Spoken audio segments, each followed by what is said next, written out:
మనుషుల్ని గడ్డిపోతల్లా చూసి ఆ దొరకి మీ బలాన్ని చూపించండి. మీరు లేకపోతే వాడికి తిండి నీరు ఉండవని, వాడి పొలాలు పండవని చాటి చెప్పండి. రండి, బయటికి రండి. ఎవరికో ఏదో జరిగితే మాకేమనుకోకండి. పని ఆపి రండి.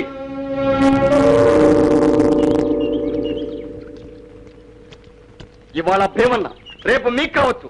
రండి, ధైర్యంగా ఎదిరించండి.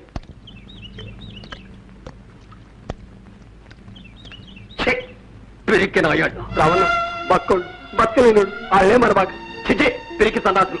జీవుని ఎత్తులేని ఈ వారపోల మధ్య నేను ఒక్క క్షణం కూడా ఉండను. నేను ఈ ఊరు వెళ్ళిపోతాను. రావణ తొందరపడమాక, నా కోసం నువ్వు తంటాడు పడమాక, నా కోసం నువ్వు ఇల్లు దుర్పమాక. చిచిపా రావణ.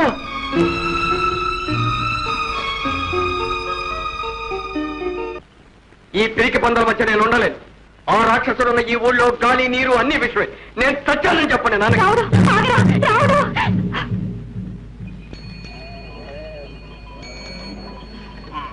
రాము తొందరపడకు, ఊరు వెళ్ళిపోకు. వద్దుపాటు, మీ మామ సత్య వరకు నేను ఇట్టాను. వెదవుడు, దరిద్రపు, పిరికుడు. రాము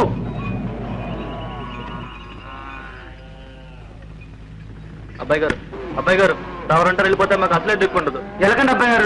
పండి.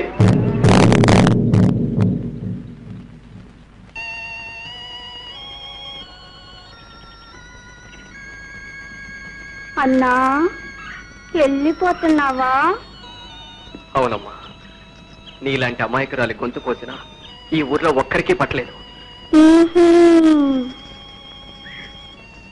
అందుకని వెళ్ళిపోతావా? మరి నేనెక్కడికి వెళ్ళను?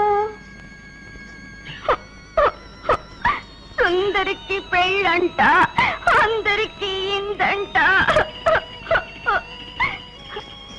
నా పెళ్లికి రావా? పోనీ నా చావుకు వస్తావా? నా శవానికి అత్యంతలేస్తావా?